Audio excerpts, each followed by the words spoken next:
ഇനി ഞാൻ നിങ്ങളോട് പറയട്ടെ. ഇനി അടുത്തത് മൗലവി പറയുന്നത് മരിച്ചവർക്ക് വേണ്ടി ദുആ ചെയ്യണം.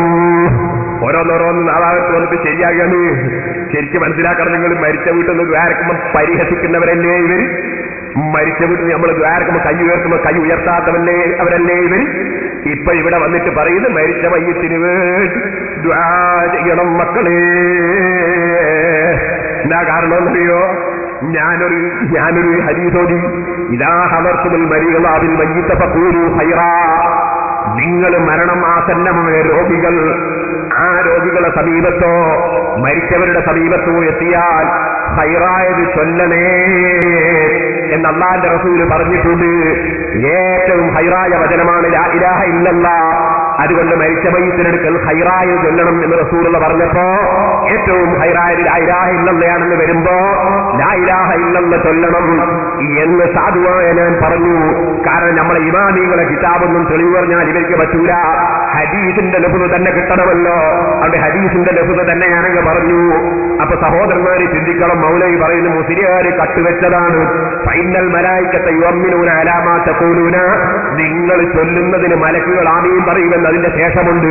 അത് മുസ്ലിയാര് കട്ടതാണ്. മൗലവി കട്ടതല്ല. അത് നിങ്ങളെ കൊണ്ട് പറയിപ്പിക്കാൻ വേണ്ടി വെച്ചതാണ്. നിങ്ങളത് പറഞ്ഞല്ലോ. അതാ ഞാൻ കേൾപ്പിക്കാൻ പോകുന്നത്. എന്നിട്ട് നേരത്തെ ഞാനത് വിശദീകരിച്ചു തരാ. ശരിക്കൊന്ന് കേട്ടോ. നിങ്ങൾ പഠിച്ചുവല്ലോ. രണ്ടവസരത്തിലും മുസ്ലിമീങ്ങൾക്ക് രണ്ട് സുന്നത്ത് പഠിപ്പിച്ച് തന്നിട്ടുണ്ട്. ഒന്ന്, ഒരു രോഗിയുടെ സമീപത്ത് ഹാജരാകുമ്പോൾ നമ്മൾ നല്ലതേ പറയാവൂ. കാരണം രോഗിയുടെ സമീപത്ത് വെച്ച് നമ്മൾ പറയുന്ന കാര്യത്തിന് ആമീൻ പറയാൻ മലക്കുകളുമുണ്ട്. അത് അല്ലാഹുവിന്റെ റസൂൽ പറഞ്ഞിട്ടുണ്ട്. രോഗിയെ സന്ദർശിക്കുമ്പോൾ വെറുതെ അവർ കുട്ടികൾ മറ്റു വർത്തമാനം പറഞ്ഞു ചെയ്യലല്ല വേണ്ടത്. രോഗിയുടെ ശരീരത്തിൽ കൈവെട്ടുകൊണ്ടോ അല്ലാതെയോ രോഗിക്ക് വേണ്ടി പ്രാർത്ഥിക്കണം. അല്ലാഹുമ്മ റബ്ബന്നാ അദ്ഹിബിൽ ബൽസ ഇസ്തിഅൻ തസ്തീല ഇല്ല ശിഫാഉക ശിഫാഅൻ ലാ യുഗാദിറു സഖമാ. ഞാനതിന്റെ ആശയം കൂടുതലായി പരിഹരിക്കാൻ എനിക്ക് സമയമില്ല. അല്ലാഹുവേ, ഈ രോഗിക്ക് നീ ശിഫ നൽകണം റബ്ബേ. ഒരു വേദനയും ബാക്കിയാകാത്ത നിനക്ക് നീ ആ ദുആ സ്വീകരിച്ചുകൊണ്ട് ഈ രോഗിക്ക് ശമനം നൽകണം റബ്ബേ എന്ന രോഗിയെ സന്ദർശിക്കുമ്പോ മുസ്ലിമീങ്ങൾ പറയുന്നതിനേക്കാൾ വേറെയും പ്രാർത്ഥനകൾ അല്ലാഹുവിന്റെ റസൂൽ പഠിപ്പിച്ചിട്ടുണ്ട്. അതൊക്കെ ചെല്ലുമ്പോ മലായിക്കത്തുകൾ പോലും ആമീൻ പറയുന്ന നേരമാണത്.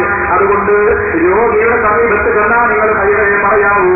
അതേ ഹദീസിന്റെ ബാക്കി ഭാഗമാണ് ഇതാ ഹദത്തുൽ മരീമ അർദിൽ മയ്യിത്ത. ഈ മയ്യത്തിന്റെ അടുക്കൽ ചെന്നാൽ എന്താണുള്ളത്? പ്രാർത്ഥിക്കാം. മയ്യത്തിനെ കാണുമ്പോൾ നമ്മൾ വെറുതെ മയ്യത്ത് കണ്ട പോലല്ല സുന്നത്തുള്ളത്.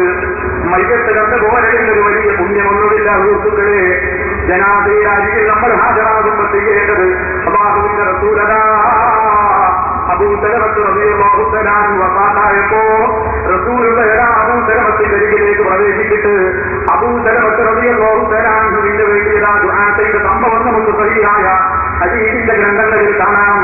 അല്ലാഹുമ്മ ഖുർലി അബീ സലമത വർഫഅ ദറജതഹു ഫിൽ മഹ്ദിയീൻ എന്ന് തുടങ്ങിയിട്ട് കുറേ പ്രാർത്ഥിച്ചിട്ട് വഫ്തഹ്ലഹു ഫീ ഖബ്രി വനബ്ബിർഹു ഫീഹി. ദേഹത്തിന്റെ ഖബറിൽ നീ വിശാലമാക്കി കൊടുക്കണേ. ദേഹത്തിന്റെ ഖബറിൽ നീ പ്രകാശം ചെയ്യണേ. അബൂ സലമത്തിന്റെ ദറജ നീട്ടി കൊടുക്കണേ. അബൂ സലമത്തിന് പുറത്തു കൊടുക്കണേ എന്നിങ്ങനെ അബൂ സലമത്ത് റളിയല്ലാഹു തആല വഫാത്തായപ്പോ അല്ലാഹുവിന്റെ റസൂൽ ആ മയ്യിത്തിന് വേണ്ടി ദുആ ചെയ്യുന്നു. ഇതല്ലേ റസൂൽ പഠിപ്പിച്ചത്? രോഗിയുടെ അരികിൽ ഹാജരാകാൻ ദുആ ചെയ്യണം, മയ്യത്തിന്റെ അരികിൽ ഹാജരാകാൻ ദുആ ചെയ്യണം. കാരണം ആ രണ്ടു നേരത്തും നമുക്ക് ദുആ ചെയ്യുമ്പോ ആമീൻ പറയാൻ നമ്മൾ കാണാത്ത മനസ്സുകളുണ്ട്. നമ്മൾ കാണാത്ത മനസ്സുകളുണ്ട്. അതുകൊണ്ട് നിങ്ങൾ രോഗിയുടെയോ മയ്യത്തിന്റെയോ അരികിൽ ഹാജരായാൽ നിങ്ങൾ നല്ലതിനെ ചോദിക്കണേ, നല്ലത് പറയണേ എന്നാണ് അല്ലാഹുവിന്റെ റസൂൽ പറയുന്നത്. ആ ഹദീസല്ലേ ബാക്കി ഭാഗം കഷ്ടമുറച്ചിട്ട് നിങ്ങൾ എന്ത് ചെറുതാക്കിയത്? ജനാസയുടെ ഒപ്പം പോകുമ്പോൾ ഹാജരാകില്ലെന്ന് പറയാൻ അത് തെളിവാണെങ്കിൽ ഞാൻ നിങ്ങളോട് ചോദിക്കട്ടെ, അത് മയ്യത്തിന്റെ കൂടെ ലാ ഇലാഹ ഇല്ലല്ലാഹ് പറയാനാണ് ഹദീസിൽ പറഞ്ഞതെങ്കിൽ നിങ്ങൾ എന്തേ ഹദീസിന്റെ ആദ്യ ഭാഗം കണക്കിലെടുക്കാത്തത്?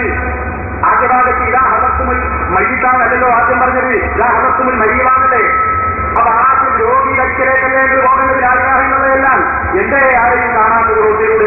ഇപ്പൊ ഒറ്റയാവേ ഒരു മാറ്റി പോലും എന്റെ നമ്മളെ കുഞ്ഞമ്മരാജി ഒരാൾ പേര് പറഞ്ഞതാണ്.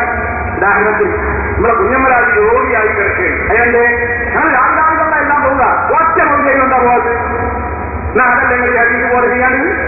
അപ്പൊ സുഹൃത്തുക്കളെ രാജാവിനുള്ളതെല്ലാം വേണ്ടി പറയുന്നതല്ല, അത് രോഗിയുടെയോ മയ്യത്തിന്റെയോ സമീപത്തെത്തുമ്പോ ദുആ ചെയ്യണം. ഉമ്മമാരെ ദുആ ചെയ്യണം. എന്റെ സഹോദരങ്ങളെ, വെറുതെ രോഗിയെ സന്ദർശിച്ച് വെറുതെ വർത്തമാനം പറഞ്ഞ് പോരല്ല വേണ്ടത്.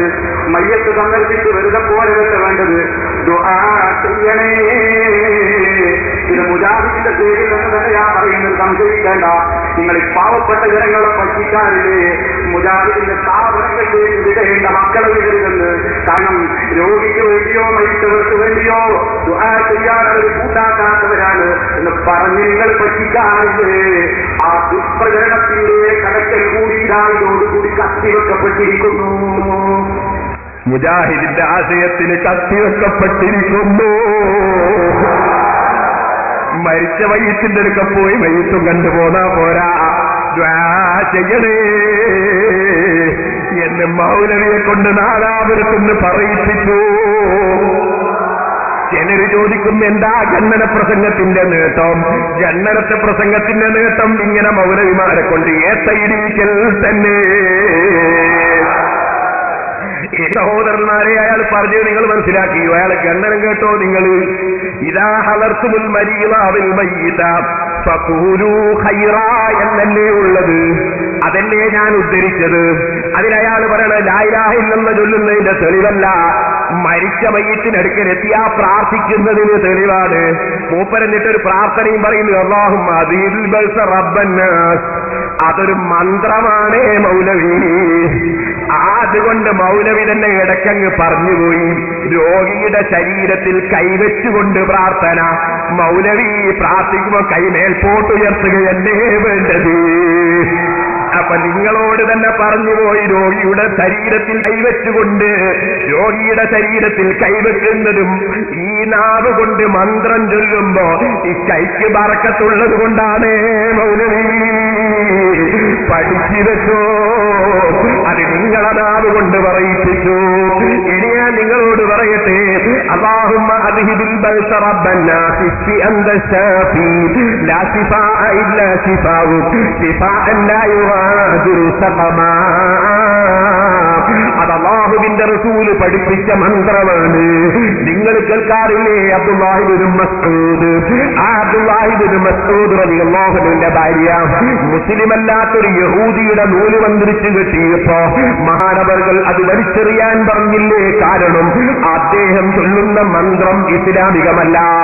എന്നിട്ട് മഹാനവറുകൾ ഭാര്യയ്ക്ക് മന്ത്രം പഠിപ്പിച്ചു കൊടുത്തില്ലേ? അല്ലാഹുമ്മ അദ്ഹിബിൽ ബൽസ റബ്ബന്നാസ് ഇസ്ഫി അൻത ശാഫി ലാ ശിഫാഅ ഇല്ലാ ശിഫാഉക ശിഫാഅൻ ലാ യുഗാദിറു സഖമാ. ഈ മന്ത്രമാണ് മൗലവി. അതാ കൈ ശരീരത്തിൽ വെക്കുന്നത് മൗലവി.